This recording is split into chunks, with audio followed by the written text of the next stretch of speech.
এই শোনো না, আমাদের অন্ধবিশ্বাস চ্যানেলটি যারা এখনো সাবস্ক্রাইব করেননি, প্লিজ সাবস্ক্রাইব করে দাও। আর অল্প কিছু সাবস্ক্রাইবার হলে 1 লক্ষ পরিবার হবে। সবাই প্লিজ সাবস্ক্রাইব এবং বেশি বেশি শেয়ার করে দাও প্লিজ। একজন অন্ধ ছেলেকে বিয়ে করতে পারবে তুমি?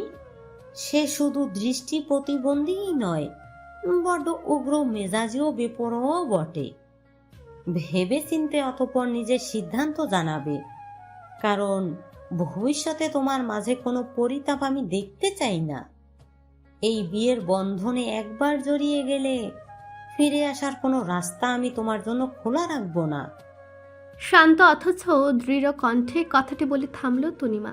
দামি শাড়ি ও অলংকারে সজ্জিত অপরূপ সৌন্দর্যের অধিকারী এই নারীটি দাম্ভিকতা বজায় রেখে মাথা উঁচিয়ে আছে। অভিব্যক্তিতে কোনরূপ জড়তা কিংবা বিভ্রম নেই। তীক্ষ্ণ ও বুদ্ধিদীপ্ত অবিচল দৃষ্টি তার। বর্তমানে সে একটি নিম্ন মধ্যবিত্ত পরিবারের সাজানো গোছানো ছোট্ট বাসায় অবস্থান করছে। ক্ষুদ্র পরিসরের ঘরটিতে আসতে তীব্র অনীহা থাকলেও কিছু করার ছিল না। খাটে বেছানো মলিন চাদরের বসতে রুচি হয়নি বিধায় তার জন্য আলাদা করে চেয়ার আনা হয়েছে। জহুরি নজর ঠিক সম্মুখেই খাটের উপর নত মুখে বসা একটি রমণীর দিকে।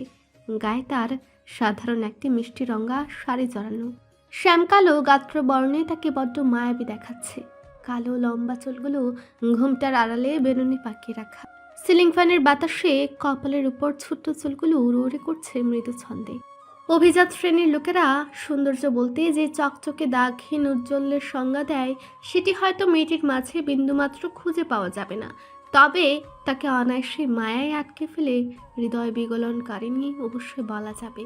তনিমা খেয়াল করলো এত গুরুতর একটি কথা শুনেও মেয়েটি কিঞ্চিত অবাকতার রেশ দেখায়নি।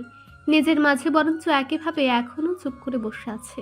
তনিমা ফের বলল, প্রয়োজনীয় সময় নিয়ে তুমি আসিফ আঙ্কেলের কাছে তোমার সিদ্ধান্ত জানিয়ে দিও। আজ আমি আসি। এই যাত্রায় মেয়েটি মুখ তুলে তাকালো। টানা টানা কাজল কালো চোখে কোনো উদ্বেগ নেই, শুধুমাত্র শান্ত কণ্ঠে বলল, আমার এই বিষয়ে কোনো আপত্তি নেই, কিন্তু তনিমা বিস্মিত হলেও সেটি চাপিয়ে রেখে মেয়েটিকে থামিয়ে দিয়ে বলে, এই মাত্র আমি তোমাকে যা বললাম সেটি কিন্তু মোটেও সাধারণ কোনো বিষয় নয় জিয়া। তাই না বুঝে আবেগের বশে সিদ্ধান্ত নিবে না এখনই। এরূপ কথার পৃষ্ঠে কিঞ্চিত হাসলো জিয়া নামের মেয়েটি। তনিমার চোখে চোখ রেখে বলল, যখন আসিফ চাচা বললেন যে শহরে অবস্থিত এক বিত্তশালী পরিবার থেকে আমার জন্য বিয়ের প্রস্তাব এসছে, সেটা শুনেই কিছুটা অবাক হয়েছি আমি। এর মধ্যেই তিনি জানালেন যে পাত্রের বড় ভাবি আমার সাথে সবার আগে কথা বলবেন। ঠিক তখনই আমি বুঝেছি যে নিশ্চয়ই বিষয়টি জটিল হবে। তাই নিজেকে প্রস্তুত রেখেছিলাম ভিন্ন কিছুর মুখোমুখি হওয়ার জন্য। মেয়েটির বুদ্ধিমত্তায় তনিমার ভ্রু কুঁচকে এলো। তার কোনো চালাক চতুর মেয়ের প্রয়োজন নেই, বরঞ্চ এরকম হলে সমস্যা আরও বাড়বে বই কমবে না। তাই ওকে দমাতে তনিমা এবার তার অভিব্যক্তিতে তাচ্ছিল্য ভাব ফুটে বলে, দেখো, কেউ কিন্তু নিখুঁত হয় না। তুমি নিজেও জানো তোমার এবং তোমার পরিবারের পরিস্থিতি কিরূপ যাচ্ছে। আমিও আমার দেবরের কথা তোমাকে খুলে বলেছি, কিন্তু তারপরও আমরা তোমার উপর জুলুম করব না। তোমার বাবার পায়ের অপারেশনের দায়িত্ব নিব, তাকে পুনরায় সুস্থ করে তুলব, যেন তোমার মায়ের ও ছোট ভাইয়ের খেয়াল উনি রাখতে পারেন। তুমি নিজেও কোনো রূপের প্রতিমা নও। আমার দেবরকে দেখলে তোমাদের মাঝের বিস্তার ফারাকটা তুমি স্পষ্ট উপলব্ধি করতে পারবে। এবার কিঞ্চিত বিস্মিত জিয়া নিজেও হয়েছে। তারা এসব কেন করতে চাইছে? জিয়া ও তার পরিবারকে আজীবন কুণ্ঠিত করে রাখতে? উপকার নামক দায় ভারে তাদের মাথা নিচু করে রাখার জন্য? জিয়া তৎক্ষণাৎ প্রতিবাদ করে বলল, আপনাদের এসব কিছুই করার প্রয়োজন নেই। আপনি তাহলে তোমার বিয়ের পর তোমার পরিবার চলবে কিভাবে? সবে অনার্স সেকেন্ড ইয়ারে পড়ো তুমি, এখনো অনেক সময় বাকি পড়াশুনো শেষ হতে। কবে গ্রাজুয়েট হবে এবং ভালো কোনো চাকরি পাবে? তোমার বাবা সুস্থ হবেন কিভাবে? তোমার টিউশনিও ছোট এক স্কুলের চাকরির টাকায়, যেটা দিয়ে তোমাদের সংসারই চলে না ঠিক মতো।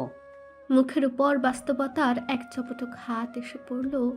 জিয়া প্রত্যুত্তর করতে ব্যর্থ। তার অমায়িক প্রাঞ্জল বাবা আজ বছর খানিকেরও বেশি সময় অচল হয়ে ঘরে বসে। যাদের অস্তিত্বই মধ্যবিত্ত, তাদের দ্বারা আর বেশি কিছু সম্ভবপর হয় না। তাদের হাসি খুশি সুখী পরিবারটির ভিত নড়বড়ে হয়ে গিয়েছে। আর্থিক অবস্থার চরম অবনতি ঘটেছে। সবটা চিন্তা করে সে স্থির হলো কিছুটা, যদিও প্রথম থেকে মাথায় অন্য সিদ্ধান্ত নিয়ে রেখেছিল, কিন্তু মানুষকে প্রয়োজন পড়লে প্রায়শই বিবেক বিবর্জিত হয়ে স্বার্থপর হতে হয়। জিয়াও সেই কাজটা করার সিদ্ধান্ত নিল। বুক ছিঁড়ে বেরিয়ে আসা দীর্ঘশ্বাসকে আড়াল করল না জিয়া, বরঞ্চ বলহীন কণ্ঠে বলল, আমার শুধুমাত্র একটি বিষয় জানার আছে। নিজ কর্মে প্রায় সফল বুঝতে পেরে ফিচেল হাসল তনিমা। কুটিল হাস্যোজ্জ্বল মুখে তাকিয়ে বলল, বলে ফেলো। ওনার এই প্রতিবন্ধকতায় আমার সমস্যা নেই, তবে আমি জানতে চাই তার চারিত্রিক বৈশিষ্ট্যের বিষয়ে। কারণ যতটুকু মনে আছে, উনি আগে বিদেশে থাকতেন। এরপর আর কিছুই শোনা হয়নি তার সম্পর্কে। বিদেশি সংস্কৃতি সম্পর্কে আমরা সবাই কম বেশি অবগত, কিন্তু তবু আমি আশা করছি এই দিক থেকে তিনি স্বচ্ছ। আমার কাছে সুচরিত্রের উপর কোনো যোগ্যতা নেই। স্পষ্ট কণ্ঠের বিপরীতে চুপ করে গেল তনিমা। কি বলবে সহসা মাথায় আসলো না, তবে সে জানে এখানে ব্যর্থ হওয়া যাবে না। সে এবার একটু মুক্ত হতে চায়। সেই বদরাগী ছেলেটাকে সামলাতে গিয়ে সে প্রচণ্ড ত্যক্ত ও বিরক্ত। উপরন্তু তাকে নির্দিষ্ট সেই গন্তব্য পৌঁছাতে হবে। নিজের স্বার্থ চিন্তা করতে গিয়ে সম্মুখে বসা মেয়েটির কথা সে আর ভাবতে চাইল না। অনর কণ্ঠে বলে ফেলল, তুমি এই দিক থেকে চিন্তামুক্ত থাকতে পারো। এতক্ষণের জিয়ার মলিন চেহারা এসো তাস্বর আলো জ্বলে উঠল যেন। তনিমা আর বসল না, দাঁড়িয়ে গিয়ে বলল, আজ আসি, বিয়েটা দ্রুতই হবে। চেষ্টা করব যেন এই শুক্রবারের মাঝেই সব আয়োজন করার। যেহেতু আমার দেবর সুস্থ নয়, তাই আমরা আড়ম্বরপূর্ণ কিছুই করব না। তাই আশা করব তোমরাও যেন বিপরীতে কিছু না করো। আসিফ আঙ্কেলকে আমি সব নির্দেশনা দিয়ে পাঠিয়ে দিব। সম্মান দেখাতে জিয়া উঠে আসলো। নত কণ্ঠে সালাম জানালেও তনিমা জবাব দেওয়ার প্রয়োজন বোধ করেনি। দাম্ভিক পায়ে বেরিয়ে গিয়েছে ঘর থেকে। অত্যন্ত ভারী এক সিদ্ধান্ত নিতে গিয়ে মনটা উদাস হয়ে গিয়েছে জিয়ার। শান্ত পায়ে হেঁটে চলে গেল জানালার ধারে, যেখান থেকে ছোট্ট একটি পুকুর দেখা যায়। সময়টা সকাল গড়িয়ে দুপুর হতে চলল, অথচ বিশাল কামরা এখনো এক অদ্ভুত নিস্তব্ধতায় মোড়া। শুধুমাত্র এক ঘুমন্ত ভারী নিঃশ্বাসের মৃদু আওয়াজ শোনা যাচ্ছে। প্রতিদিন সকালে নিয়ম করে কিছু ওষুধ রয়েছে তার, কিন্তু এখনও সে ব্যাঘুরে ঘুমাচ্ছে। কাজে সহায়তাকারী 15 বছর বয়সী ছেলেটা এবার বেশ ভীত হলো। পরে সমস্যা হলে তাকেই এর জবাবদিহিতা করতে হবে। আগত্যা বাধ্য হয়ে নিভু নিভু কদমে শীতাতপ নিয়ন্ত্রিত কক্ষে সে প্রবেশ করল। শ্বাস আটকে প্রতি কদম ফেলে বেশ কায়দা করে খাটের সম্মুখে অবস্থান করা বারান্দার দরজাটা খুলে চলে গেল ফিরতি পথে। আজ বাহিরে ভীষণ গরম, প্রখর রোদ উঠেছে। তারই মধ্যে হঠাৎ এক দমকা হাওয়া এসে বারান্দার দরজা খুলে পর্দা উড়িয়ে দিল। অন্ধকার ঘরে প্রবেশ করলো এক ছটা কালো। যে আলো মানুষের জীবনকে নিত্য নতুন রূপ দেয়, সেই আলোই এই একজনের চরম শত্রু। অক্ষি পল্লবে কিরণ পড়তেই মুহূর্তে চোখ মুখ কুঁচকে আসে তার। কপালে পরে অসংখ্য বলি রেখা। চোখ বন্ধ রেখেই বিছানা হাতড়ে হাতড়ে স্ত্রীর মূর্তি খুঁজে পেল সে। অতপর কাল বিলম্ব না করেই সেটি ছুঁড়ে মারল বিপরীত দিকে। মুহূর্তেই বিকট আওয়াজ তুলে ভেঙে গুড়ে গেল ড্রেসিং টেবিলের আয়নাটি। এতেও যেন মেজাজ হাতে আসলো না। পুরুষালী ভারিক্কি কণ্ঠে বিকট এক চিৎকার করে দু হাতে চুলগুলো মুঠ করে বালিশে ডুবিয়ে দিল মুখটি। সবেমাত্র বাড়িতে প্রবেশ করেছিল তনিমা। ঠিক তখনই উপরতলার ঘর থেকে কাঁচ ভাঙার শব্দ পুরো বাড়ি কাঁপিয়ে দেয়। পরপর চিৎকারের আওয়াজ। তনিমা এখন আর অবাক হয় না। এই ব্যক্তির রোশানলের শিকার এই বাড়ির প্রতিটি কোণা প্রায় প্রতিদিনই হয়ে থাকে। এখন সে অভ্যস্ত এসবে, কিন্তু তাকে এখন সেখানে উপস্থিত হতে হবে। আদর্শ বড় ভাবের দায়িত্ব পালন করতে হবে। সহসাই চোখে মুখে তার নিদারুণ অবজ্ঞা ও বিরক্তি ফুটে ওঠে।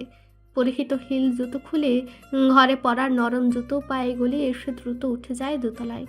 দরজার পাশেই নত মুখে দাঁড়িয়ে আছে ছেলেটি। ভয়ে যেন তার প্রাণ ওষ্ঠাগত। অভিজ্ঞ তনিমা বুঝে গেল এই রুশের পিছনের মূল হোতা। তাই কথা না বাড়িয়ে শুধু বলল, চিন্তা করিস না পারবেশ, এই ভয়ঙ্কর চাকরি তোর আর বেশি দিন করতে হবে না। তুই ব্যাগ গোছানো শুরু কর, পার্মানেন্ট কাজের লোক আমি পেয়ে গিয়েছি। তনিমা ঘরে ঢুকে যেতেই কিশোর চেহারায় হাসির ঝিলিক খেলে গেল। 3 মাস যাবৎ সে এখানে আছে, অথচ জীবন যেন জীবন্ত নরক হয়ে গিয়েছিল তার জন্য। এর চেয়ে খেতে খেয়ে থাকাও শান্তি। নিজের জন্য এখন খুশি লাগলেও পর মুহূর্তেই যাকে কাজের জন্য ঠিক করা হয়েছে তার কথা ভেবে বেশ আফসোস হলো ওর। সে 3 মাস যেতে না যেতেই ক্লান্ত ত্যক্ত হয়ে গেল। সেখানে বলে পার্মানেন্ট লুক আসবে। তার যে কপালে কি আছে। দেমির, গম্ভীর আওয়াজের নারী কণ্ঠে এড়িয়ে একটা ডাকি দেবীর ইদানিং উপেক্ষা করতে পারে না। তবে সেটা বাধ্যতা নাকি সম্মান থেকে সেটা মাঝে মধ্যে বুঝতে বেশ ব্যাগ পেতে হয় তনিমার। পর্দা দিয়ে দিয়েছি দেমির, চোখ জ্বলবে না। এবারে গিয়ে কিঞ্চিত নড়ে চড়ে উঠল সে। মাথা থেকে হাত নামিয়ে ধীরে সুস্থে উঠে বসল। দৃষ্টিগোচর হলো এক সুদর্শন যুবক, মুখ কান্তি, চোয়াল জুড়ে অগোছালো দাড়ি, উজ্জ্বল শ্যামবর্ণের যত্নের ভাটা পড়া শৌখিন চেহারায় বিরক্তি এখনো স্পষ্ট। মোটা ভ্রুযুগল কুচকে আছে, তবে স্বচ্ছ গোলাকার চোখ দুটো বেশ স্থবির। কালচে খয়েরি ঠোঁট প্রচণ্ড রাগে গুটিয়ে রাখা, দেখতে বেশ শিশু সুলভ। তুমি এই দুপুর পর্যন্ত ঘুমোচ্ছিলে? জানো না তোমার চোখের রোগ থাকে সকালে? অনিয়ম করলে কষ্ট কে পাবে? তোমারই তো চোখ ব্যথা করবে। তুমি কিন্তু বাচ্চা নও, নিজের ভালো বুঝতে শিখো। আপনাদের মতো স্বাচ্ছন্দ্যে আমার জীবন কাটছে না ভাবিমণি। রাতে আমার চোখে শান্তির ঘুম নামে না, নিশাচর হয়ে আমি একলা বসে থাকি। তোমার রাতে ঘুমানোর ব্যবস্থা আমি করে এসেছি গতকাল। দেমির জানে না তার দৃষ্টি কোন দিকে, তবু সে মৃদু নড়ে বলল, কি বলতে চাইছো? আশেপাশে একবার চোখ বুলিয়ে নিল তনিমা, সবটা নিরাপদ কিনা। হঠাৎ করে যদি আক্রমণাত্মক হয়ে ওঠে দেমির। কিছু পলের এই নীরবতা যেন স্পষ্ট অনুভব করলো দেমির। ঠোঁটে তার তাচ্ছিল্যের এক হাসি ছড়িয়ে পড়ে। নিষ্পৃহ কণ্ঠে বলে, তোমার উপর কি কোনোদিনও আক্রমণ করেছি আমি? এমন কি উঁচু কণ্ঠে কথা পর্যন্ত বলেছি? তাহলে এত সংকোচ কিসের? মিথ্যে বলেনি সে। এবার একটু ভরসা পেল তনিমা। নম্র কণ্ঠে বলল, শুক্রবারে তোমার বিয়ে দেমির। দেমির অবাক হলো কিনা বোঝা গেল না, শুধু শ্লেষাত্মক কণ্ঠে বলল, কোন এতিমখানা থেকে অসহায় কাউকে ধরে বেঁধে নিয়ে এসেছো? কিছুটা হুচট খেলেও নিজেকে সামলে নিল তনিমা। মিছের আগত স্বরে বলল, এতিমখানা থেকে মেয়ে নিয়ে আসবো কেন? এগুলো আমাদের স্ট্যাটাসের সাথে যায়? তাহলে তুমি বলছো যে কোনো বড়লোকের মেয়ে এমনি এমনি আমাকে বিয়ে করতে রাজি হয়ে গেল? তোমার বাবার বন্ধুর মেয়ে, আমাদের সাথেই তাদের ওঠা বসা। মেয়ে অনেক রূপবতী ও শিক্ষিত, তবে বলতে হবে মেয়েটার মন অনেক ভালো, তাই তো বিনা বাক্যে রাজি হয়ে গেল। অভিযোগ করার মতো কিছু খুঁজে পেল না দেবীর। কিন্তু কেন? সে কি আদৌ কখনো বিয়ের কথা ভেবেছিল? তার মতো ছেলেকে খাঁচায় বন্দি থাকা মানায়? সে তো ছিল এক মুক্ত বিহঙ্গ। এক নারীর সাথে আজীবন একই ছাদের নিচে থাকা সম্ভব?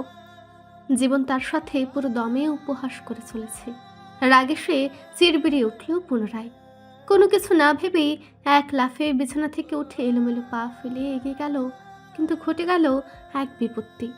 ভাঙা আয়নার টুকরো তার পায়ে গেঁথে গেল। তীব্র আর্তনাদ করে সে টলে উঠল তৎক্ষণাৎ। তনিমা সহসা এগিয়ে গিয়ে ধরে বসালো দেমিরকে। উচ্চ কণ্ঠে পারভেজকে ডেকে ফিরে তাকালো দেমিরের ব্যথাতুর মুখশ্রীর পানে। অদ্ভুত কণ্ঠে বলল, নিজের যোগ্যতার বাইরে আমাদের যাওয়া উচিত নয় দেমি, সেটা অনুভূতির ক্ষেত্রে হোক কিংবা অধিকারে। নিজেকে সামলাতে তুমি ব্যর্থ বলেই আর একজনকে আনা হচ্ছে। কৃতজ্ঞতা বোধ কিন্তু মানুষকে নরম হতে শেখায়। অন্যদিকে জেদ এবং অহংকার আমাদের মস্তিষ্কে থাকতেও বিবেকহীন বানিয়ে দেয়। এখন তুমিই ঠিক করো কোনটি হতে চাও। তনিমা আর দাঁড়ালো না, চুপচাপ বেরিয়ে গেল সেখান থেকে। অথচ থেমে গেছে দেমিরের বেদনা মিশ্রিত চেহারা। শূন্য অভিব্যক্তি নিয়ে সে স্থির হয়ে বসে রইল। এই প্রতিবন্ধকতা ওকে আজ কটাক্ষ শোনাতেও বাধ্য করছে। দ্বিতীয় কোনো চিন্তা না করে সে পুনরায় উঠে দাঁড়ালো। অতঃপর ফের এলোমেলো পায়ে হাঁটা শুরু করলো। তার সাথে পায়ে বিঁধা শুরু করলো একের পর এক ভাঙা কাছের তীক্ষ্ণ ধারালো টুকরোগুলো। রক্তের স্রোত বয়ে গেল মেঝেতে, অথচ কিঞ্চিত পরিমাণ শব্দ করল না দেমির। আজ বৃহস্পতিবার, আগামীকালকেই সেই বিশেষ দিনটি, অথচ খুশির কোনো আমেজ নেই জিয়াদের ছোট্ট বাসাটিতে। জ্যৈষ্ঠের তপ্ত দুপুরের মতো নিস্তব্ধ গুমুট এই বাড়িটির পরিবেশ। জিয়ার বাবা মোহাম্মদ কবির হাসান এক নীরব অভিমানে চুপটি করে নিজের ঘরে বসে আছেন। উচ্চ বাচ্চ করে ঘরের শালীন পরিবেশ নষ্ট করার অভ্যাস ওনার কোনো কালই ছিল না, তাই মনের কথা মন গহীনে চেপে রেখে ভুগছেন। মেয়ে কেন এমন গোয়ারতুমি করছে তিনি তা মানতে পারছেন না। অন্ধ ছেলেকে নিয়ে আদৌ সংসার করা সম্ভব? উপরন্তু ছেলের মা বাবা কেউই বেঁচে নেই, ওদের দেখে রাখবে কে? সে ভাবে যে জেনে বুঝে জিয়াদের মতো নিম্নবিত্ত পরিবারের সম্বন্ধ করতে এসেছে। কবির সাহেবের মন মানছে না একদমই। অপরদিকে জিয়ার মাও এখন দোটানায় ভুগছেন। কাল বিয়ে, কিন্তু ছেলে পক্ষ থেকে পাঠানো তত্ত্ব দেখে তিনি মিয়ে গিয়েছেন। বিয়ে উপলক্ষে তার মেয়ের জন্য একটি ভালো শাড়িও পাঠানো হয়নি, অথচ তারা কিনা সামাজিক অবস্থানের দিক থেকে বিত্তশালী। এরূপ নিম্ন রুচি দেখে যখন তার চেহারায় আধার নেমে আসলো, তখন তাদের চিরপরিচিত আসিফ সাহেব পরিস্থিতি সামলানোর জন্য বললেন, বিয়েতে তো কেউ আসবে না, তার উপর ছেলে দেখে নাই চোখে। এত সেজেগুজে লাভ নেই, বললেই তো দামি শাড়ি দেয়নি, হয়তো পরে সময় বুঝে প্রয়োজন করবে। নাজমা খাতুন প্রত্যুত্তর করেননি, তবে মায়ের মন বুঝতে পেরে পরে একান্তের সময় নিয়ে জিয়া তাকে বুঝিয়ে কিছুটা শান্ত করেছে। আমি তো বোরকা পরেই যাব, কে দেখবে আমায়? উনি তো পারবেন না, তাহলে কার জন্য সাজবো? তার মধ্যে এই গরমের মধ্যে যাতায়াত করতে হবে, ভাবি হয়তো সব ভেবেই পাঠিয়েছেন। মাকে বুঝ দিলেও বাবার অভিমান ভাঙতে ব্যর্থ জিয়া। জীবনের তালে বেশিরভাগ সময়ই আবেগের চেয়ে বিবেককে প্রশ্রয় দিতে হয়। জিয়াও তাই করেছে, এবং সত্যি অর্থে তার দেমিরের অন্ধত্ব নিয়ে তেমন কোনো আপত্তি নেই। উগ্র আচরণ ও উষ্ণ মেজাজ হয়তো একাকিত্বে ভুগে এবং নিজের অক্ষমতার উপর নিরাশা থাকার কারণে জন্ম নিয়েছে। জিয়ার বিশ্বাস তার সঙ্গ সবটা ঠিক করে দিবে। সে শুধু একজন বিশ্বস্ত ও চরিত্রবান স্বামী চেয়েছে। আশা করে এতটুকু তার অবশ্যই মিলবে, সে নিরাশ হবে না। সবার মতো সুন্দর এক জীবনের স্বপ্ন সে নিজেও দেখে, হোক না সেটা একটু ভিন্ন ও দুর্গম পথের। গন্তব্য গিয়ে স্বস্তি লাভই তার উদ্দেশ্য। তবু সব কিছুর পরও সেদিন শেষে ক্লান্ত। এই সম্পর্কের দায়িত্ব মোটেও সহজ হবে না। মন তারও কম্পিত হয় অজানা শঙ্কায়। কিন্তু সেও যদি সবার মতো আবেগে ভেসে যায়, তাহলে এই পরিবারকে কে সামলাবে? হাতে থাকা মুঠোফোনটি যান্ত্রিক কণ্ঠে জানান দিচ্ছে এখন সময় রাত 3:30। বরাবরের মতো আজও এক নির্ঘুম রাত কেটেছে দেমিরের। ডাক্তার তাকে ইনসোমনিয়ার পথ্য দিয়েছে, তবে সে গোপনে খুব করে আগের কাজে সহায়তাকারী ছেলেটিকে শাসিয়ে সে ওষুধ নেওয়া বন্ধ করেছে। তার এখন অন্ধকার, শান্ত, নিস্তব্ধ পরিবেশ ভালো লাগে। দিনের আলোর সে উষ্ণতা, চারপাশের মানুষের দিন প্রারম্ভের প্রস্তুতি ও নানা হুটুপুটির আওয়াজ তার এখন আর সহ্য হয় না। প্রচণ্ড দুর্দমনীয় এক হিংসা তার অন্তঃস্থলকে কাবু করে ফেলে। সর্বদা এক যে তার অভ্যন্তর কাঁপিয়ে তোলে। ইচ্ছে করে সবটা ধ্বংস করে দিতে, যেভাবে তার জীবনটা ধ্বংস হয়ে গিয়েছে। বাকি সবার মতো কেন সে ভালো থাকতে পারছে না? এই অপারগতা অল্প অল্প করে প্রতিনিয়ত তার মন মস্তিষ্ক নিঃশেষ করে দিচ্ছে। দেমিরের মনে হয় এভাবেই দম বন্ধ হয়ে সে একদিন মারা যাবে। অর্থহীন এই জীবনের বোঝা টানতে টানতে সে ক্লান্ত, পরিশ্রান্ত। সময়ের সাথে নতুন দিনের তথ্য শুনিয়েছে যান্ত্রিক কণ্ঠ। দিনটি শুক্রবার। দেমিরের মনে পড়ে আজ তার বিয়ে। কার সাথে, তার নাম কি, সে কি করে, এসব কিছুই জানে না সে। এটা কি আদৌ বিশ্বাস্য? সর্বদা যুক্তি দিয়ে ভাবা দেমির নাকি আজ অনিশ্চয়তার দিকে পা বাড়াচ্ছে, তাও বিয়ে নামক এক জটিল বেড়াজালে আবদ্ধ এক সম্পর্কে। নিজের উপর আবার করুণা হলো। অন্যের উপর নির্ভরশীল হয়ে জীবন কাটাতে হলে এভাবেই অনেক কিছু বিনা প্রতিবাদে মেনে নিতে হয়। হঠাৎ করে পুরুষ্ঠ ঠোঁটের ভাঁজে দন্ত কপাটি শক্ত হয়ে আসে, চোখোশ নাকের পাটা ফুলে উঠেছে। বিছানার পাশে লাগোয়া ড্রয়ার হাতে সিগারেট ও লাইটার খুঁজে নিল সে। মিনা সময় পেয়ে ঠোঁটের ভাঁজে জ্বলন্ত সিগারেটটি চেপে দ্রুত উঠে দাঁড়ালো খাট থেকে। তৎক্ষণাৎ ব্যান্ডেজে মোড়া পায়ে বল পড়ায় মুহূর্তেই দানবীয় ব্যথা গ্রাস করে নিল তার সর্বস্ব। কিন্তু এটাকে উপেক্ষা করতে হবে। এই ঘরে এখন দম বন্ধ হয়ে আসছে। অপেক্ষা না করে পা বাড়ালো। এই ঘরের প্রতিটি আনাজ কানাজ তার নখদর্পণে। তাই কোনো রকমে কষ্ট করে টলমলে পায়ে বারান্দায় গিয়ে পৌঁছেই চেয়ারে ধপ করে বসে পড়ে। শরীরে ঘাম ছুটে গিয়েছে। চেয়ারে পিঠ এলিয়ে দিতেই চোখ বন্ধ করে সিগারেট ফুঁকতে থাকে। যদিও ডেমির এখন আর চোখের পাতা বন্ধ কিংবা খুলে রাখার মাঝে বিশেষ পার্থক্য বুঝতে পারে না। শুধুমাত্র কড়া উজ্জ্বল আলো তার চোখে পড়লে সে এক ছটাক সাদা আলোর বিচ্ছুরণ অনুভব করে, এবং দুর্ভাগ্যবশত সেটাই ওর চোখে এখন তার সহ্য হয় না। প্রচণ্ড মাত্রায় জ্বলনে অনুভূত হয়। বারান্দার চারপাশে মৃদুমন্দ হাওয়া বইছে। নিয়মিত ভোরের আলো চোখে লাগতে শুরু করলেই সে ঘরে চলে যাবে। অতঃপর নশন যুগলে নেমে আসবে অতল তমসাচ্ছন্ন রাজ্য। যদিও ভাবিমণি বারবার করে বলে গিয়েছে আজ সকালে দ্রুত উঠতে হবে, ডেমিরের বিয়ে আজ। কিন্তু সে তো সেই আপন মর্জির বান্দা। নামকরা এই রেস্টুরেন্টটি কয়েক ঘন্টার জন্য ভাড়া নেওয়া হয়েছে। বরের সুবিধার্থে তনিমা নিজ দায়িত্বে কাজটি করেছে। তবে বিয়ে বলতে কোনো জাঁকজমকপূর্ণ আয়োজন নেই এখানে। সবকটা টেবিলই ফাঁকা। সামনের দিকে রাখা গুটি কয়েক চেয়ারেই জিয়া ও তার পরিবার বসে। কারো মাঝে কোনো আড়ম্বরতা নেই। মুখের হাসিটুকু পর্যন্ত এখানে অনুপস্থিত। কবির হাসান ভারাক্রান্ত মনে বসে আছেন চুপটি করে। মাথাটি কিঞ্চিত হেলে আছে। দুঃখে চোখ দুটো যেন শূন্য। নাজমা খাতুন একবার স্বামীর দিকে তাকিয়ে দীর্ঘশ্বাস ফেলেন। অতঃপর চোখ ঘুরিয়ে অনতি দূরে তাকান। একটি টেবিলের কোণার দিকের চেয়ারটি দখল করে বসে আছে জিয়া। তার মাঝে নতুন বধূর কোনো সাজ পরিলক্ষিত হয়নি। খুবই সাধারণ একটি কালো বোরকায় তার আপাদ মস্তক ঢাকা, মাথাটি নত করে রাখা। পাশে ওর ছোট ভাইটি বিরস বদনে বসে। সব সময়কার চঞ্চলতা আজ আর নেই ওর মাঝে। একটু পরেই বোন তাদের ছেড়ে চলে যাবে। সেই দুঃখেই সে আজ শ্রিয়মান। অসহ্য করে নিস্তব্ধতায় ফের ঘড়ির ঘন্টার আওয়াজ কানে আসে। দুপুর 2:30 বেজে গেল, কিন্তু এখনও বরপক্ষের আসার কোনো খবর নেই। কথা হয়েছিল তারা 12টার আগে উপস্থিত হবে। এদিকে পাত্রের বড় ভাবিকে ফোনেও পাওয়া যাচ্ছে না। পরিবার বিয়ের আগেই আমার মেয়েকে বিন্দু পরিমাণ সম্মান কিংবা মূল্য দিচ্ছে না। তারা বিয়ের পর কি করবে সেটা আমার বোঝা হয়ে গিয়েছে। জিয়া উঠো, কোনো বিয়ে হবে না আজ, চলো এখান থেকে। সীমাহীন বেদনা ও আক্রোশ নিয়ে অস্থির গলায় কথাটি বলে ওঠেন কবির সাহেব। নাজমা তাকে শান্ত করার জন্য বাহুতে হাত রেখে বলেন, আপনি একটু শান্ত হন। কি শান্ত হব আমি? হ্যাঁ, কি শান্ত হব? তুমি কি মনে করছো নিজে অক্ষম বলে মেয়েকে নিয়ে আমি মনটা পালন করব?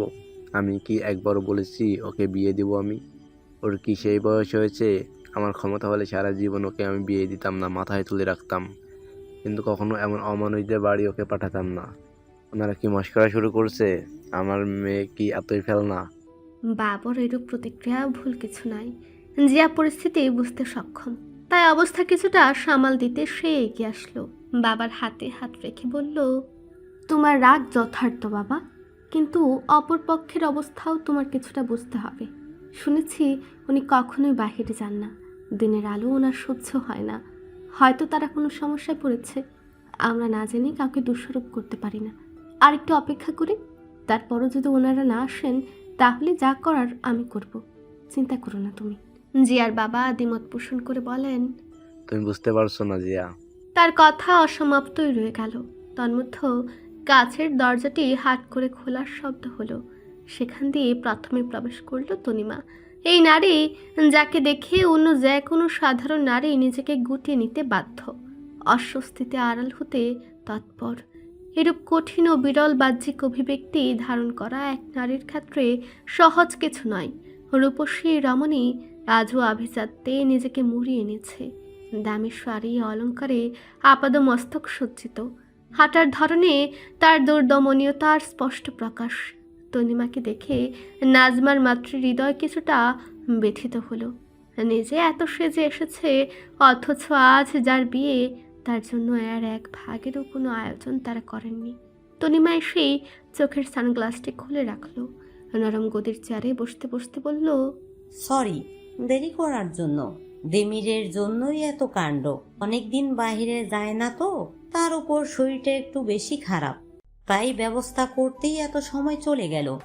নাজমা খাতুন ভদ্রতা সুলভ একটু হাসার চেষ্টা করে বললেন, জি, আমরা বুঝতে পেরেছি, সমস্যা নেই। প্রত্যুত্তরে তনিমাও মেকি হাসলো। দেমিরকে এখানে নিয়ে আসার জন্য যে তাকে কি কি করতে হয়েছে সেটা না হয় লুকাইতেই থাকুক। তা তিমির কোথায়? এই তো আসছে। ও তো এখানের কিছু চিনে না, তাই হাঁটতে সময় লাগছে। হেল্পিং হ্যান্ড ছেলেটা আছে ওর সাথে। বাবার পাশে মনতা অবলম্বন করে দাঁড়িয়েছিল জিয়া। তোর মধ্যে কানে বাজে কিছু শব্দ। চোখ তুলে তাকাতেই যেন ওর সর্বস্ব এক লহমায় থমকে এলো। ভুলে গেল চোখ ফেরানোর তারা। সুদীর্ঘ গরনের এক সুপুরুষ দাঁড়িয়ে, সফেদ পাঞ্জাবি পরিহিত তাকে অত্যন্ত সুদর্শনের তকমা অনায়াসে দেয়া যায়। শুভ্র রঙে আবৃত হয়ে উজ্জ্বল শ্যাম গরণ যেন জলজলে মুক্তর ন্যায় আলোড়ন ছড়াচ্ছে। মুখের আদল গুরু গম্ভীর ও চোখে মোটা ফ্রেমের কালো চশমা থাকা সত্ত্বেও তার মাঝে এক ভিন্ন আকর্ষণ কাজ করছে। পুরুষ্ট কালচে ঘাড়ে ঠোঁটে আড়ষ্ট হয়ে আছে, গাল ভর্তি অগোছালো চাপদারি। অভিব্যক্তিতেই এক নিরেট অবিচল ভাব। বাহ্যিক অবস্থায় যত্নের অভাব লক্ষণীয়, তবু যেন এই পুরুষ বিশেষ একজন। নিজের একান্ত ব্যক্তিগত পুরুষ বলেই হয়তো জিয়া এই প্রথম কোনো পুরুষকে এরূপ বেহায়ার মতো পর্যবেক্ষণ করল। কিন্তু এই এক ও প্রথম দেখাতেই জিয়ার মনে হলো তাদের মাঝের পার্থক্যটা বিস্তর। তনিমা ঠিকই বলেছে, তার দেবরকে একবার দেখলেই জিয়া বুঝতে পারবে তারা ঠিক কতটা ভিন্ন। তবে এই পার্থক্যকে ঘুচাতেই জিয়া ও দেমির আজ পবিত্রতম বন্ধনে আবদ্ধ হয়ে যাবে, যেখানে তারা নিজ নিজ থেকে হয়ে উঠবে আমরা। থাকবে না কোনো আত্মিক ব্যবধান। পর্দার আড়ালে জিয়া ওষ্ঠদয় ছড়িয়ে লাজুক হাসল। বক্ষ মাঝারে তার যান্ত্রিক অঙ্গটি প্রচণ্ড ব্যাগে দৌড়াচ্ছে যেন। তার সামনাসামনি কেউ দাঁড়িয়ে থাকলে এই মুহূর্তে জিয়ার অবস্থা স্পষ্টতই বুঝতে পারত। পাশে মাকে দাঁড়াতে দেখে জিয়া সতর্ক হয়। অতঃপর তাকে নিয়ে যাওয়া হলো পূর্বের স্থানে। তনিমা চাই আগে বিয়ের কাজটা দ্রুত শেষ করতে। দেমিরের নাকি জ্বরও এসেছে, বেশি দেরি তারা করতে চাচ্ছে না। সবটা বুঝতে পেরেই জিয়া শান্ত হয়ে বসল। মনের মাঝে হাজারো উৎকণ্ঠা চেপে রেখে সে স্থির হওয়ার প্রচেষ্টায়। যে অপেক্ষায় আজ যখন তাদের মধ্যকার এই পার্থক্য তাদের সম্পর্কের শক্তির সম্মুখে হেরে যাবে, তখন সে ওই লোকটির সব চাইতে কাছের ও বিশ্বাসের মানুষ হয়ে তার শান্তির নীড় সাজাবে। নির্ঝঞ্ঝাট এক সাধারণ জীবন কাটিয়ে দিবে, ঠিক তার স্বপ্নের মতো। জিয়ার স্বপ্ন পূরণকে ত্বরান্বিত করতে বিয়ের কাজ যেন দ্রুত শেষ হয়ে গেল। চোখের পলকে কিভাবে যেন সেই পবিত্র মূল্যবান শব্দটি মুখ ফুটে বেরিয়ে গেল।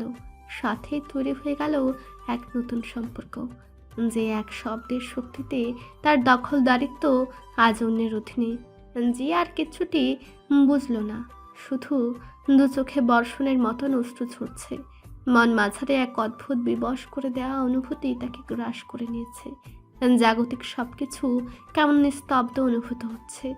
অশ্রুসিক্ত লোচনে সম্মুখে চাইতে দেখলো তনিমা ব্যস্ত ভঙ্গিতেই কিছু বলছে, যা শুনে তার মা বাবা দুজনেরই মুখে আধার নেমেছে।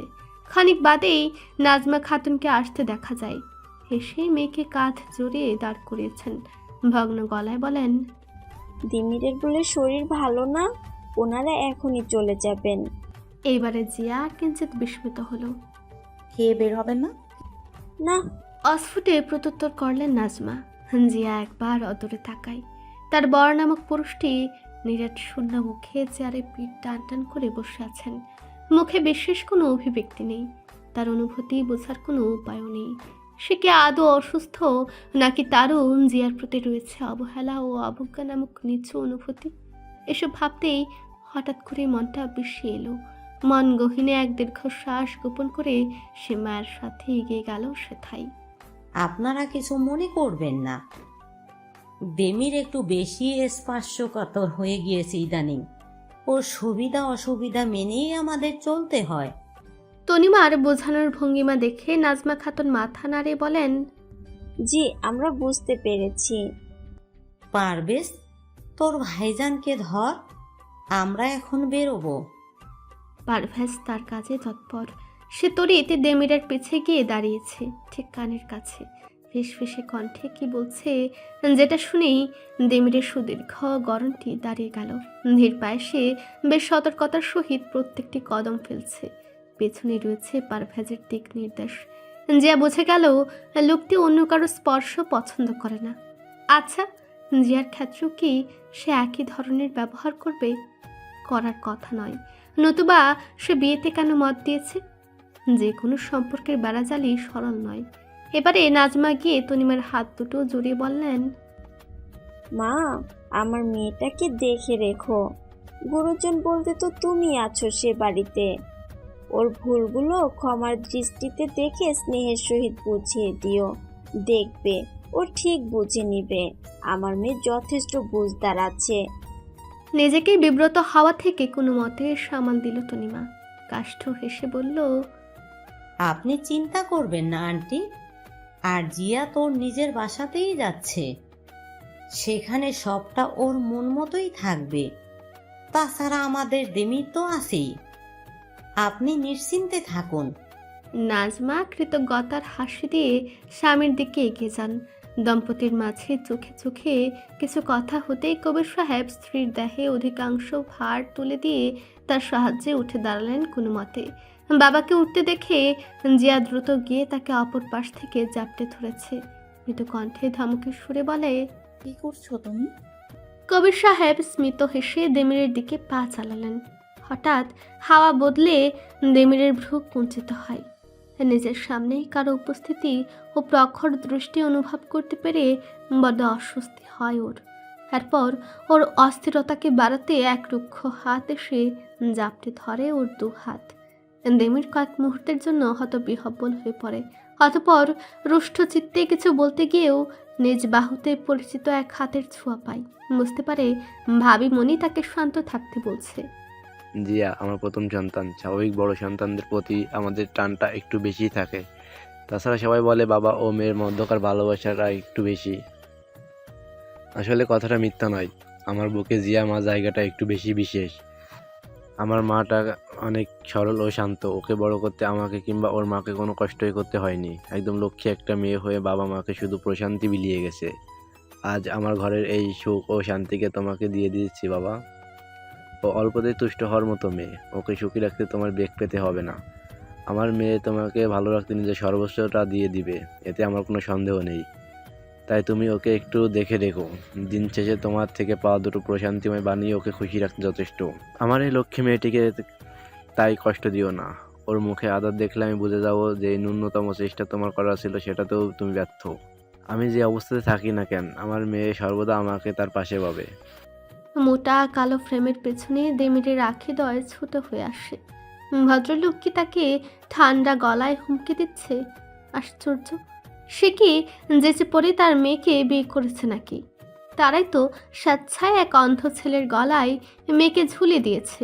এখন আবার সে নীতি বাক্য শোনাচ্ছে। তনিমা আপাশ থেকে ফের বাহুতে চাপ দিচ্ছে। দেমির বুঝলো পরিস্থিতি শান্ত করার আর কোনো রাস্তা নেই। তাই সে রাগত মেজাজ আনত রেখে গমগমে কণ্ঠে বলল, আপনি চিন্তা করবেন না আঙ্কেল, আমি আমার দায়িত্ব পালনে সর্বাত্মক চেষ্টা করব। এই প্রথম তার কণ্ঠে কিছু শুনল। কারো কণ্ঠস্বরও কি এতটা প্রতাপশালী হয়? জিয়ার মনে হলো তার পুরো অস্তিত্ব দুলে উঠেছে। সে একটু একটু করে মুহাচ্ছন্ন হয়ে পড়ছে। কবির সাহেবের বল সরে যেতেই জিয়ার হুঁশ এলো। সচকিত হয়ে সে এবার মাথা নিচু করে নিল। আন্টি, এবার তাহলে আমরা বের হচ্ছি। তনিমার কথা নাজমা খাতুন সময় নষ্ট করলেন না, দ্রুত মেয়েকে বুকে জড়িয়ে নিলেন, সাথে আওড়াতে থাকলেন নানা স্নেহের বাণী। জিয়া ফের আবেগপ্রবণ হয়ে পড়ল, ভিজে যেতে থাকলো তার কাজল কালো আখিদয়। সিক্ত কণ্ঠে বলল, তুমিও নিজের খেয়াল রাখবে, বাবার জাহিদের চিন্তায় নিজেকে ভুলে যেও না। তুমি ঠিক থাকলেই কিন্তু ওরা ভালো থাকবে, নিজের প্রতি কোনো অযত্ন করবে না। আচ্ছা আমার মা। চোখ মুছে মেয়ের মাথায় হাত বুলিয়ে প্রত্যুত্তর করেন নাজমা। বোনের পাশে এবার জাহিদও এসে দাঁড়িয়েছে। জিয়া আদরের ছোট ভাইয়ের মাথায় হাত বোলায়, মিষ্টি কণ্ঠে বলে, ভালো মতো পড়ালেখা করবে, সময় মতো বাসায় ফিরবে, খেলার ছলে বেশি দেরি করবে না, মাকে বেশি জ্বালাবে না, আর বাবার সব কথা শুনবে, ঠিক আছে? বিষণ্ণ মুখে মাথা নাড়ায় জাহিদ। সে এখন কথা বলতে গেলেই কেঁদে ফেলবে। সে চায় না ছেলে হয়ে এতগুলো মানুষের সামনে অশ্রু ছড়াতে। জিয়া এবার তার বাবার সামনে হাঁটু গেড়ে বসেছে, অথচ বাবা নামক মানুষটা অভিমানে অন্য পাশে মুখ ঘুরিয়ে রেখেছে। নিজের যত্ন নিও বাবা, ওষুধের প্রতি কোনো হেয়ালি করবে না, ইনশাল্লাহ দ্রুত সব ঠিক হয়ে যাবে। তোমার এই মেয়েটাই প্রতি রাগ অভিমান বেশি দিন রেখো না, যোগাযোগ করে তার খবরটা অন্তত নিও। ও তার বাবার একটা ফোন কলের অপেক্ষায় দিন কাটাবে। ভগ্ন মন নিয়ে কবির সাহেব একটি কথা উচ্চারিত করলেন না, শুধু কম্পিত হাতটি মেয়ের মাথায় বুলিয়ে দিলেন একবার। হাতে তুষ্ট হয়ে জিয়া কেঁদে উঠল। অতপর পেছন থেকে তনিমা তারা দিতে এসে চলে এলো। এবার আর কেউ অপেক্ষা করেন না, নাইবা কেউ পিছু ডাকলো। নিজের আপন পরিবারকে রেখে জিয়া চলল এক নতুন গন্তব্যে, যা নিয়ম অনুযায়ী আজ থেকে ওর আসল ঠিকানা। সবারই থেকে দুটি গাড়ি এসেছিল। যাওয়ার সময় একটিতে তনিমা একা গিয়েছে, অপর গাড়িতে ড্রাইভারের পাশে পারভেজ এবং পেছনে দেমির ও জিয়া বসেছে। দেমিরের ললাট পটে দৃশ্যমান পুরো কয়েকটি ভাঁজ। জিয়া আর চোখে সেদিকে খেয়াল করে আপন মনেই ভাবে, লোকটি কিসের উপর এত বিরক্ত? জিয়ার উপর না? তার অভিব্যক্তি সর্বদা এমন থাকে। গাড়িতে ওঠার পর থেকে একটি শব্দ পর্যন্ত উচ্চারণ করেনি সে।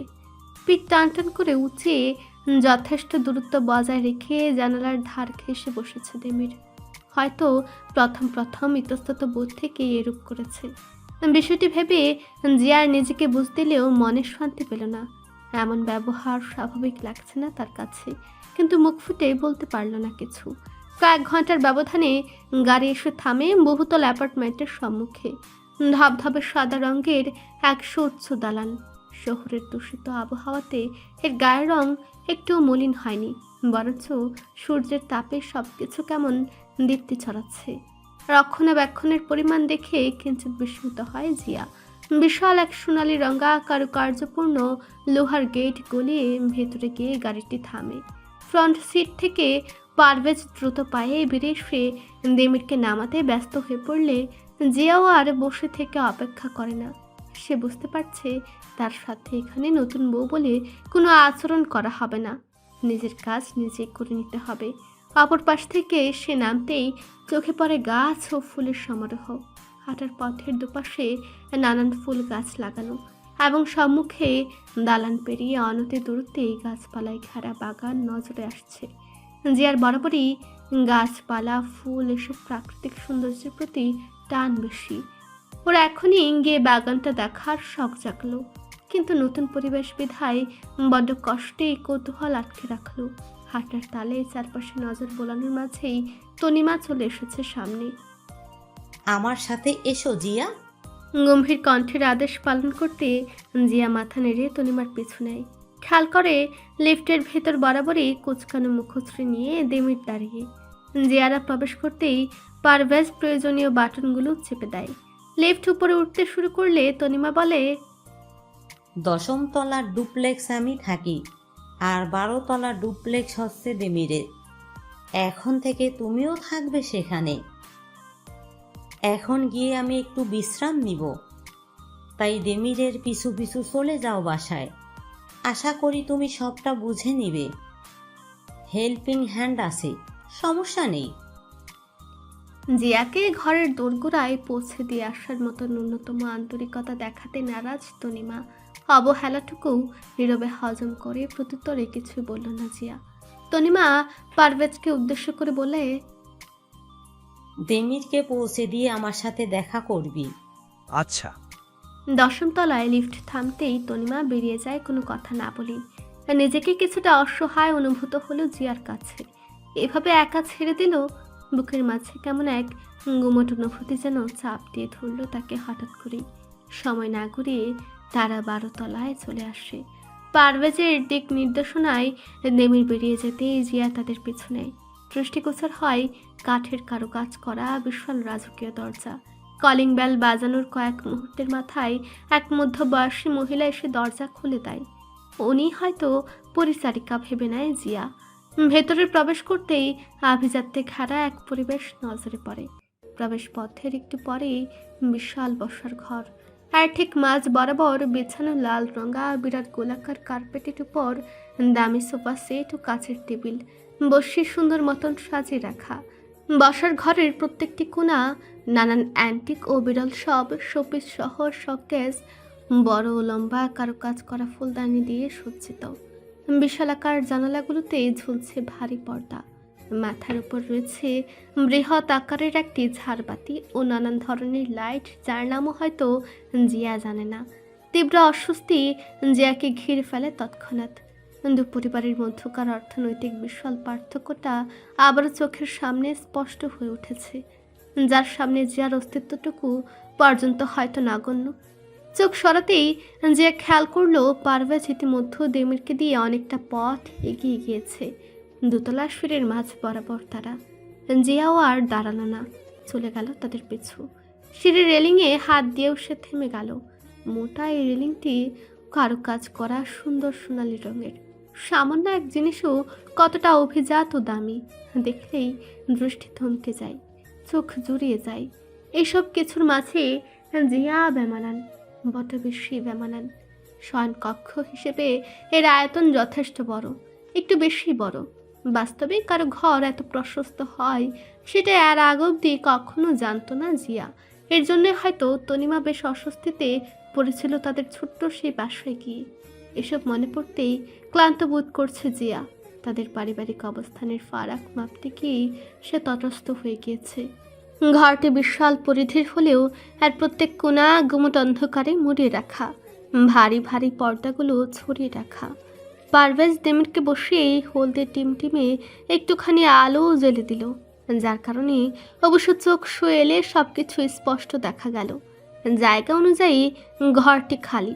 বড় একটি খাট, আলমারি, একটি ডিভান ও সেন্টার টেবিল হয়তো দেমিরের সুবিধার জন্য এমন খালি রাখা। দেমিরকে ঘরে পৌঁছে দিয়ে পরপর আবারও এসে জিয়ার লাগেজ রেখে পারভেজ চলে গিয়েছে।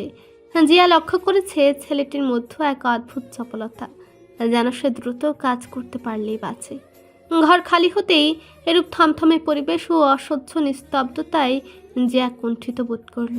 কি করবে কি বলবে ভেবে না পেয়ে চুপচাপ ডিভানে বসে রইল। পরনের বোরকা অবধি খুলল না। কখন না আবার ওই ছেলেটা চলে আসে। এতক্ষণ মাথা নামিয়ে খাটের মাঝ বরাবর চুপচাপ বসেছিল দেমির। এবার হঠাৎ করেই দাঁড়িয়ে গেছে। তাকে বাম দিকে হেঁটে যেতে দেখে বিচলিত হলো জিয়া। দেমিরের কি এখন সাহায্য প্রয়োজন? ও কি একবারেই কিছু জিজ্ঞাসা করবে? সিদ্ধান্তহীনতায় ভুগতে ভুগতে খেয়ালে আসে দেমির থেমে থেমে পা ফেলছে, যেন কদম গোনার প্রচেষ্টায় সে। জিয়ার বুঝে এলো এই ঘরে আদ্যপান্ত দেমিরের জানা আছে। এই ছোট ছোট কাজে তার সাহায্য লাগবে না, কিন্তু বিপত্তি ঘটল খানিক বাদেই। ওয়াশরুমে যাওয়ার পথেই পারভেজ ছেলেটা জিয়ার লাগেজ রেখে গিয়েছে। দেমিরকে আগাম সতর্ক না করলে দুর্ঘটনা ঘটে যাবে, তাই সে কাল বিলম্ব না করেই ডেকে বসলো। শুনছেন?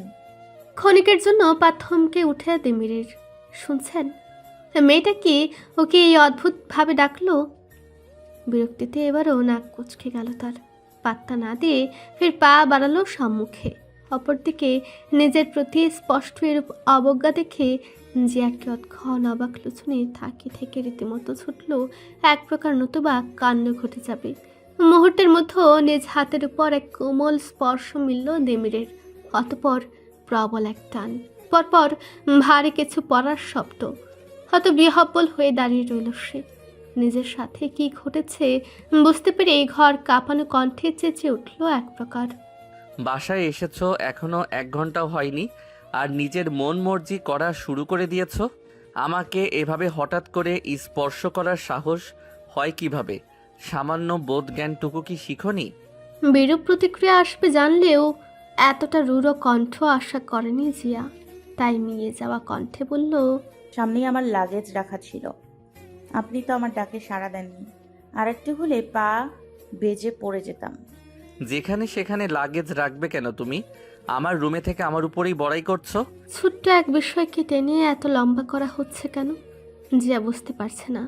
অযথা তর্ক ও অতিরিক্ত কথা বলা ওর স্বভাবে নেই, তাই নিজ থেকে ইস্তফা দিয়ে বলল, আচ্ছা, এখন থেকে খেয়ালে রাখবো, আপনি শান্ত হন। দেমিরের চেহারা মুহূর্তে যেন আরো শক্ত হয়ে আসছে। হাত মুষ্টিবদ্ধ করে রাগান্বিত স্বরে বলে, আমি শান্ত হব কেন? কি অশান্তি করেছি আমি? তুমি কি আমাকে কোনোভাবে উন্মাদ বলছো? জিয়া বুঝে গেল দেমির খিটখিটে মেজাজের হয়ে গিয়েছে। অবশ্য বিষয়টি অস্বাভাবিক কিছু নয়।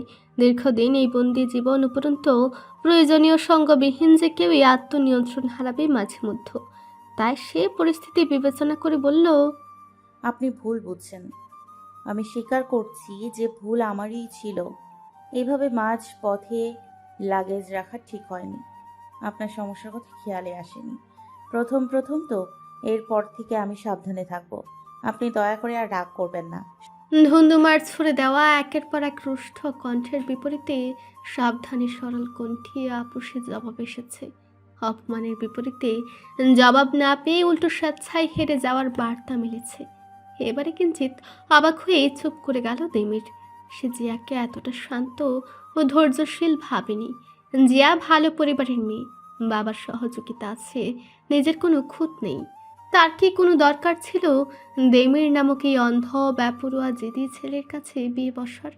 তাকে করা অপমানটুকু নিঃশব্দে হজম করে নেওয়ার কি এমন বাধ্যকতা? উত্তর খুঁজে পায় না দিমির, প্রশ্ন করে না কোনো। কিছু কিছু কৌতূহল সময়ের উপর ছেড়ে দেওয়াই উত্তম। দেমির কথা বাড়ায় না, চুপচাপ 2 কদম পাশে সরে গিয়ে পুনরায় ওয়াশরুমের পথ ধরে। পিছু না ঘুরেই একটু উঁচু কণ্ঠে বলে, নিজের রাস্তা মাপো। এ ঘরে তোমাকে সহ্য করা আমার জন্য কঠিন। ঠাস করে দরজা বন্ধের শব্দে মৃদু কেঁপে উঠল জিয়া। কি বলে গেল? অন্য রুমে থাকতে বলার ইঙ্গিত?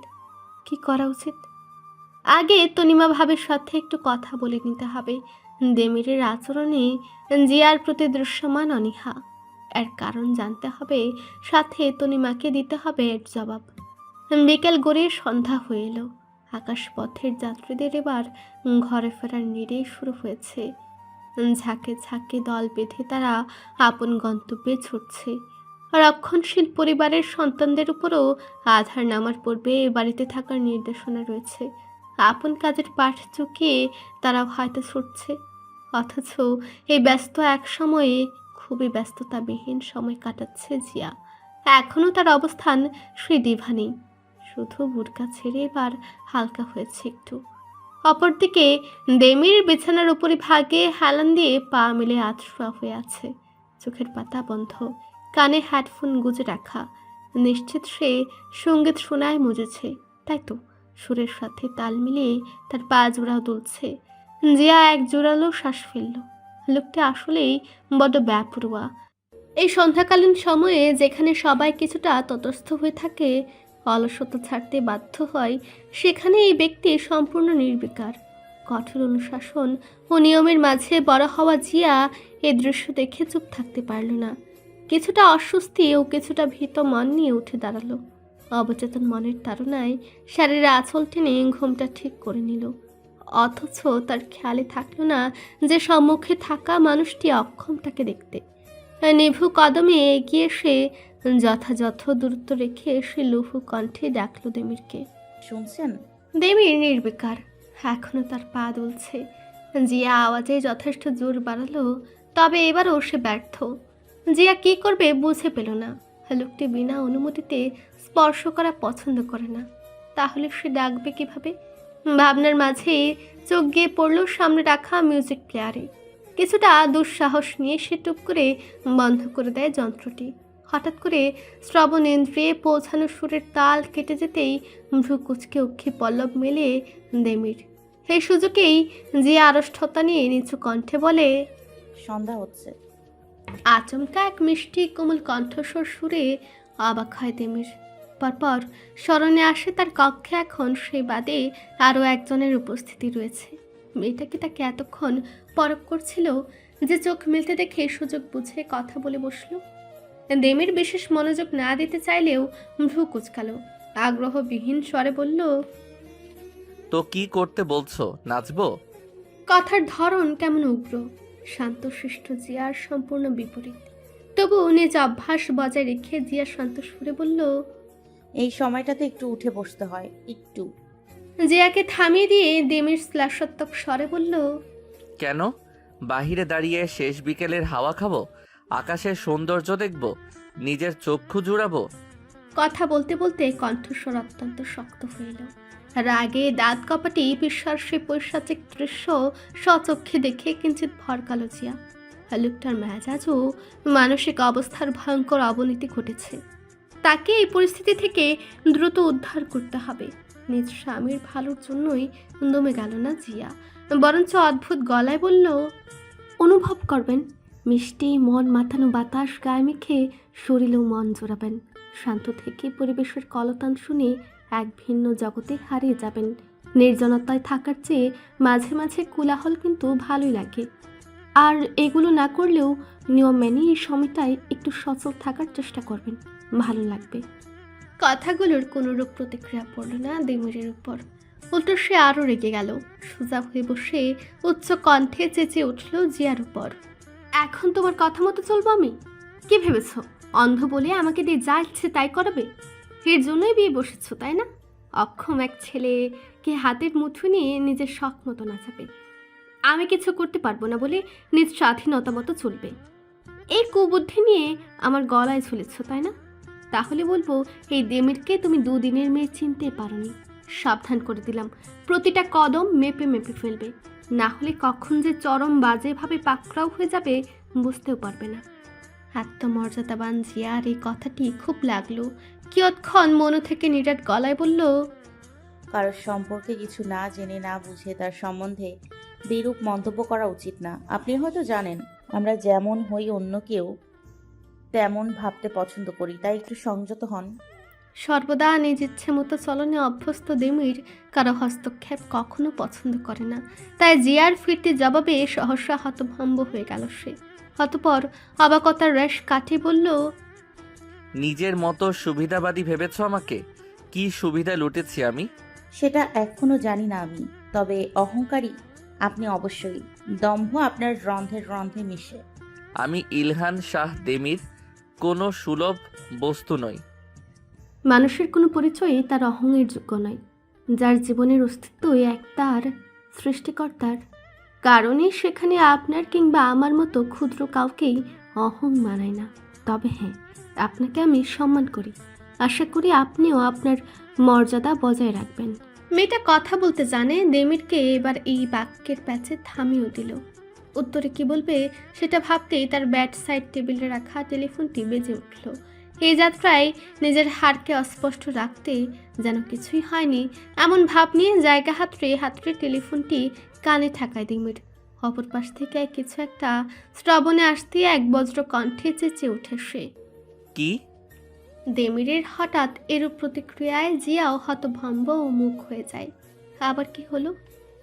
অত্যাধিক ক্রোধে উজ্জ্বল চেহারা আরক্তিম হয়ে আসছে, চোখোশ নাকের পাটা ফুলে উঠেছে, স্বচ্ছ স্থবির চোখও যেন জীবন্ত লাগছে আচমকা। টেলিফোনের রিসিভারটি ধরে রাখা হাতে সহসায় বলের প্রকোপ বাড়ে। দন্ত কপালে চেপে লাইনের অপর পাশে উপস্থিত তনিমাকে উদ্দেশ্য করে দেমির রাগত স্বরে বলে ওঠে, তুমি আমার সাথে কি করতে চাচ্ছ? দেমিরের এই আক্রোশকে তনিমা কোনো আমলই নিল না। গুরুতর কিছুই হয়নি এমন ভঙ্গিমা করে আয়াস করে চায়ের কাপে চুমুক বসায়। অতঃপর গভীর কণ্ঠে বলে, তোমার বিয়ে হয়ে গিয়েছে দেমির। তোমার স্ত্রী সর্বদা তোমার কাছেই থাকছে, সে থাকতে আর অন্য কাউকে কেন প্রয়োজন পড়বে তোমার? তাছাড়া জিয়া খুবই রক্ষণশীল একটি মেয়ে, নিজের ঘরে অন্য এক পুরুষের উপস্থিতি ওর জন্য অস্বস্তিকর। এখন অন্যের সুবিধার জন্য নিজের শান্তি নষ্ট করব আমি? অন্যজন কোথায়? তোমার সবচাইতে আপনজন তো এখন জিয়াই। তাছাড়া ওকে আনা কেন হয়েছে? তোমার জন্যই তো। তোমার দায়িত্ব একজনের উপর তুলে দেওয়ার জন্যই তো বিয়েটা হয়েছে। তাহলে এত অস্বস্তিকর হওয়ার কি আছে? তুমি কি আমার সাথে রসিকতা করছো? যে মেয়েকে চিনি না জানি না সেই মেয়ের উপর রাতারাতি নির্ভরশীল হয়ে বসে থাকবো আমি? প্রত্যেকবার যখন নতুন কোনো হেল্পিং হ্যান্ড আসে তখন তো তাদেরও চিনো না তুমি।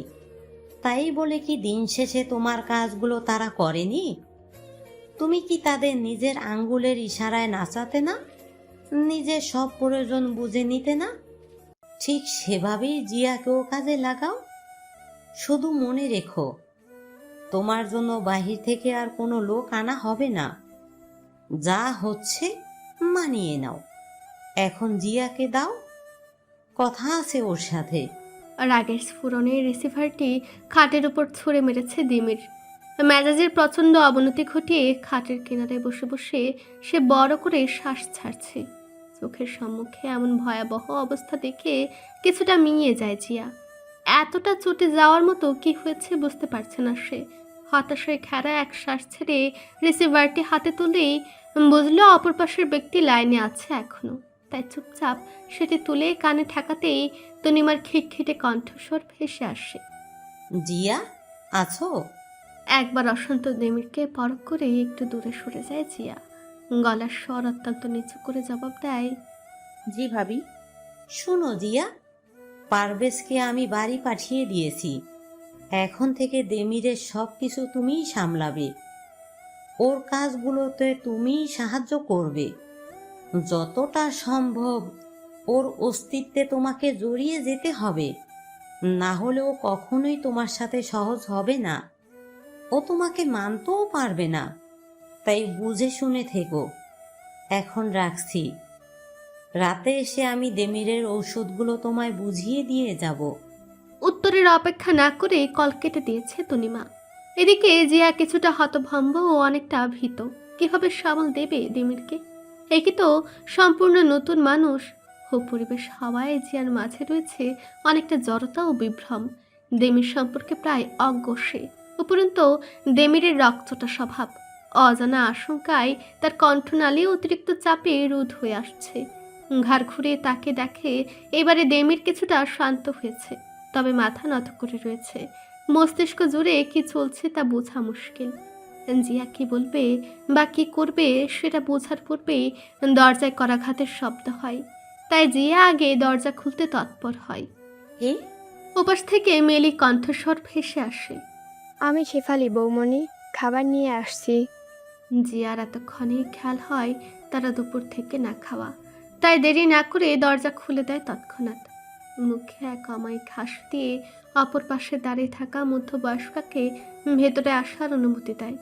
এ বাসায় গত 3 বছর যাবৎ করে কাজ করেন শেফালি।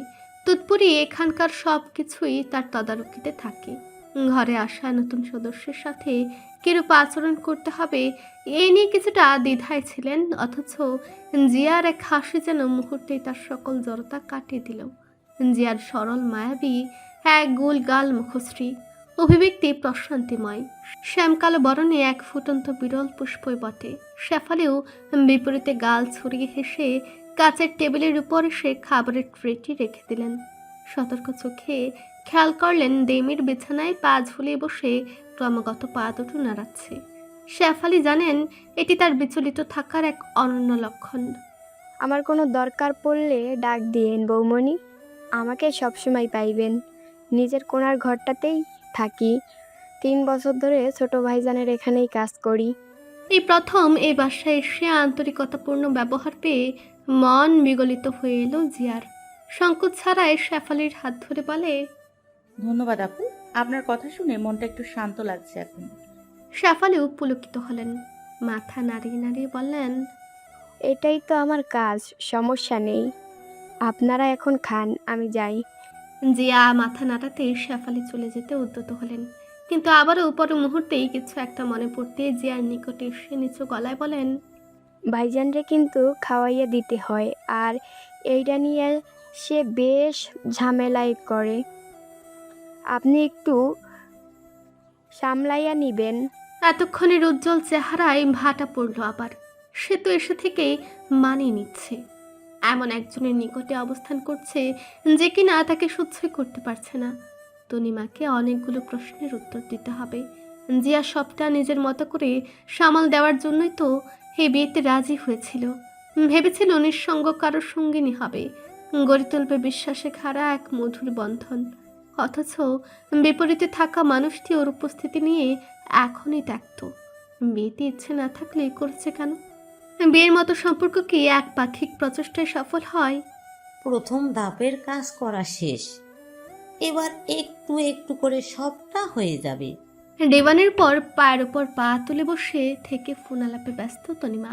মুখশ্রী জুড়েই খেলা করছে এক অচেনা রং, ভঙ্গিমাকে লুকায়িত এক অস্থিরতা। অপর পক্ষ থেকে আসা প্রশ্নে সে জবাব দেয়, নিয়মিত ভালোবাসার গল্প শুনতে এবং পড়তে আমাদের অন্ধবিশ্বাস চ্যানেলটি সাবস্ক্রাইব করে পাশে থাকা বেল আইকনটি ক্লিক করুন। ধন্যবাদ সবাইকে।